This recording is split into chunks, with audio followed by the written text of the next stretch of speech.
नाज़िन घोटकी वेझो आदिलपुर शहर में करबला के शहीदन के भेटा पेश करण जो सिलसिलो जारी है।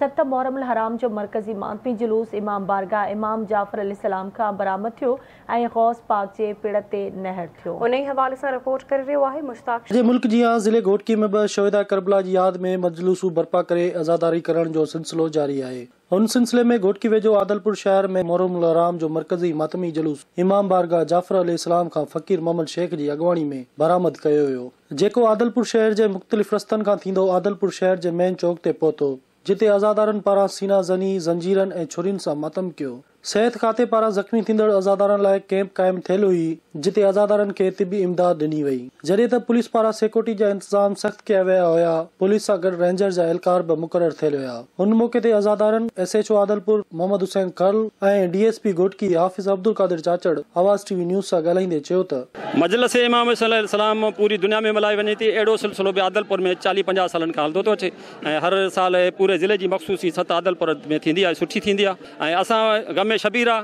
असां बिना कंहिं फ़र्क़ जे हर मुसलमान के दावत ॾींदा आहियूं त बाबा अची असां सां गॾु इमाम हुसैन जे गम में शरीक थियो ऐं उहा मिलत मुसलमान लाइ हिकु दर्स आहे त करबला में सिर ॾेई इमाम हुसैन अलैहिस्सलाम आज़ाननि खे बुलंद कयो। इमाम हुसैन अलैहिस्सलाम के नबी पाक के पुरसो ॾियण आया आहिनि। हे मोहसिन इस्लाम इमाम हुसैन अलैहिस्सलाम आहे।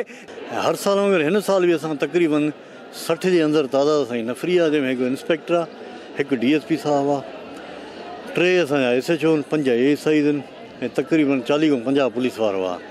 ऐं ब्लॉकिंग पॉइंटियूं तक़रीबन असांजो 3 खां 4 ब्लॉकिंग पॉइंट लॻल आहिनि ऐं असांजो रूट लॻल आहे। स्विप सर्च करे उन खां पोइ रूट टॉप असांजे मथे छत ते पुलिस लॻल आहे असांजी, उन खां पोइ रेंजर्स जी गाॾी असां घुराई आहे ऐं अहिड़ो को बि असांखे थ्रेड कोन्हे को शुरू थिए थो ख़तमु थिए थो, जुलूस जाॾे वेंदो ख़तमु थिए ॿिन्ही पासनि ॾांहुं ब्लॉकिंग पॉइंट लॻल आहे असांजी। उते वॾी गाॾी या नंढी ट्रैफिक हुजे उहो शहर में प्रोसेशन जेको जुलूस आहे हुन में अंदरि सां छॾियूं कोन था। जेकॾहिं माण्हू को छॾियूं था सो बि पैदल अचे थो ऐं उहो सर्चिंग थी पोइ अचे थो ऐं अंदरि का बि गाॾी कोन्हे का। हर साल वांगुरु त मुहर्रम हराम ते आदिलपुर सिटी मञा मातमी जुलूस निकिरंदो आहे ऐं उनजे लाइ जेको आहे असां सिक्योरिटी बंदोबस्तु तमामु सुठा कया आहिनि, इंतज़ामिया सुठा कया आहिनि। तक़रीबन असांजा 3 SHOs आहिनि ऐं DSR साहब बि आहे। उन सां गॾु 5 जेके आहिनि ASI हेड कांस्टेबल 60 जे क़रीब नफ़री लॻल आहे। ब्लॉकिंग भी थियल आहे ऐं इमाम बारगाह ते बि नफ़री बीठल आहे। इंशाअल्लाह ख़ैर ख़ैर सां थी वेंदो।